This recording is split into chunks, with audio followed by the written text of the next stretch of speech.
ఆకులు బాగా ఎక్కువ ఉన్నాయని చెలుపు తీయటం కానీ, లేదంటే మనం ఖాళీ ఉన్నామని కింద ఆకులు తీయటం కానీ చేయకూడదు. ఎందుకోసం అంటే ప్రతి గెల కింద ఉన్న మట్ట దగ్గర నుంచే ఆహారం ఎక్కువ తీసుకుంటుంది. గెల కింద ఎన్ని మట్టలు ఎక్కువ ఉంటే అంత మంచిది. చెలుపు తీయటం మాత్రం ప్రత్యేక పనిగా అసలు తీయొద్దు.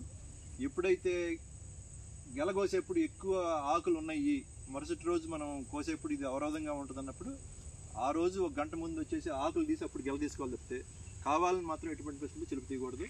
ఎటు చూసినా కానీ చెట్టు మీద 30 నుంచి 35 ఆకులు, పచ్చి ఆకులు ఉండాలి ఎప్పుడైనా సరే. కావాలని ఆకులు తీయించమని చెప్తున్నారు సార్. అది చెలుపు తీయటం అనేది అసలు సర్వసాధారణంగా చేయకూడదు. కావాలని మాత్రం ఎటువంటి పరిస్థితులు చేయకూడదు. ఎందుకోసం అంటే గెల పెరిగింది, అది తొక్కేస్తుందేమో, ఇది పెరగదేమో అనేది మాత్రం అది ఒక నానుడి, ఎంత చెప్తే అది కరెక్ట్గా సైంటిఫిక్గా. దీని కింద ఎన్ని ఆకులు ఉంటే అంత మంచిది. దీని ద్వారానే ఆహార పదార్థం దాన్ని తయారవుతుంది.